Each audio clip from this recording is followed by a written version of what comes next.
Salam sejahtera dan selamat datang bagi anak-anak kami sekalian di SMP Dr. Wahidin Sudirohusodo.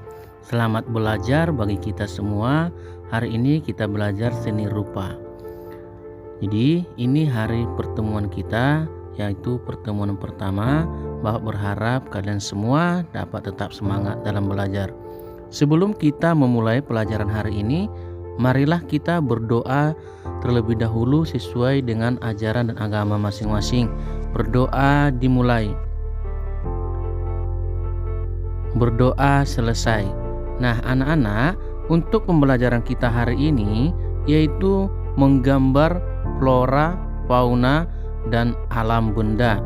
Jadi untuk pertemuan kita hari ini kita masih membahas materi tentang menggambar flora, fauna, dan alam benda.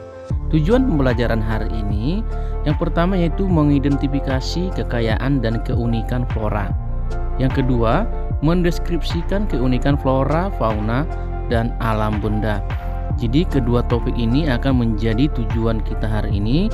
Jadi Bapak berharap melalui pembelajaran hari ini anak-anak sekalian mampu melaksanakan apa yang menjadi tujuan kita untuk hari ini.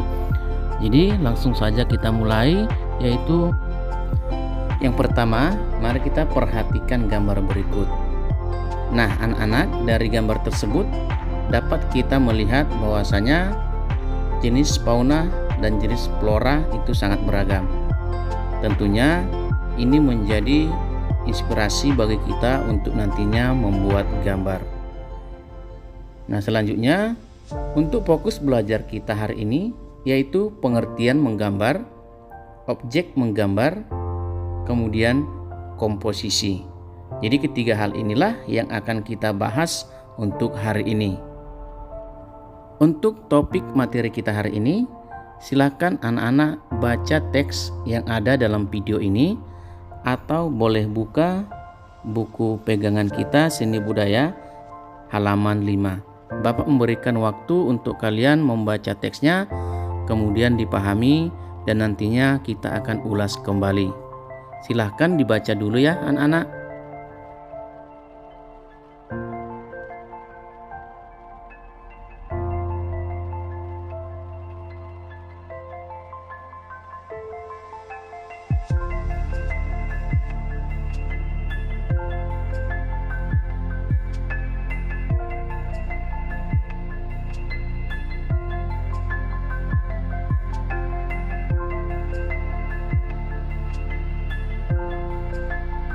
Nah, bagaimana anak-anak setelah baca teks yang ada dalam video? Bapak berharap anak-anak sekalian sudah mampu memahami.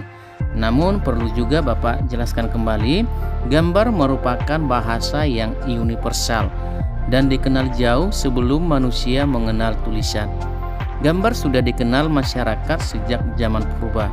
Pada saat itu gambar sering dihubungkan dengan aktivitas manusia dan roh leluhur yang dianggap memberi keberkahan dan perlindungan.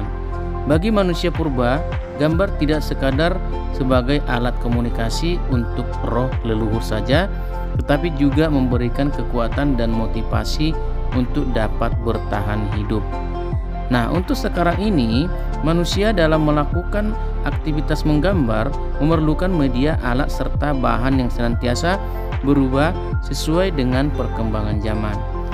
Jika pada zaman purba, manusia menggambar dengan menggunakan bahan yang tersedia di alam, maka pada zaman sekarang, peralatan menggambar telah diproduksi oleh pabrik sebagai komoditas ekonomi. Manusia melalui gambar dapat menyampaikan gagasan, ide, serta simbol sebagai salah satu bentuk ekspresi. Jadi menggambar merupakan salah satu sarana untuk mengekspresikan diri. Selanjutnya kita masuk ke bagian B, objek menggambar. Menggambar tidak hanya mengandalkan imajinasi, tetapi juga terkadang memerlukan objek. Alam semesta merupakan objek yang tidak akan pernah habis untuk digambar. Kekayaan flora, fauna, dan alam benda tentunya menjadi objek yang sangat digemari dalam menggambar. Contohnya keindahan flora, kemudian keunikan fauna, serta alam benda menjadi sumber inspirasi dan eksplorasi dalam menggambar. Nah, selanjutnya kita masuk ke bagian C, komposisi. Komposisi dalam menggambar dapat dibedakan dalam dua jenis, yaitu simetris dan asimetris. Komposisi simetris menunjukkan bahwa objek di bagian kanan bidang gambar sama atau mirip dengan objek di bagian kiri gambar. Komposisi asimetris menunjukkan bahwa objek di bagian kanan bidang gambar tidak sama atau tidak mirip dengan objek di bagian kiri bidang gambar, tetapi terkesan menunjukkan keseimbangan. Benda berwarna gelap memiliki kesan lebih berat daripada benda yang berwarna terang. Kemudian juga penguasaan komposisi sangatlah penting sebelum melakukan aktivitas menggambar. Penguasaan ini akan membimbing dan mengarahkan susunan objek dalam menggambar.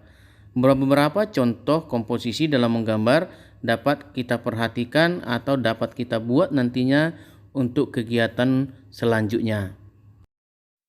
Nah, selanjutnya untuk kesimpulan pembelajaran kita hari ini, yaitu pengertian menggambar. Menggambar dapat dikatakan menjadi suatu sarana untuk mengekspresikan diri. Kemudian objek menggambar dapat kita buat berupa keindahan flora, keunikan fauna, dan alam benda, dan banyak objek yang lainnya yang bisa kita jadikan sebagai sumber inspirasi.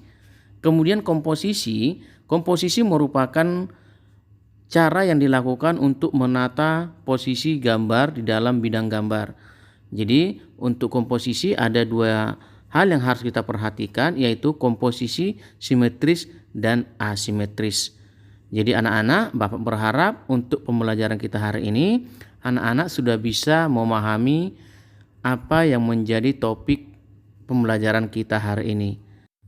Untuk tugas hari ini, anak-anak silakan tulis kembali materi kita hari ini di buku catatanmu.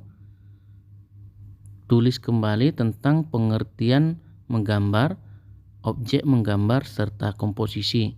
Anak-anak bisa tuliskan poin-poin pentingnya saja sebagai bahan untuk catatanmu dan pemahamanmu kembali tentang materi kita hari ini. Jangan lupa bagi yang konsultasi, bawa tugasnya saat kelas konsultasi berikutnya.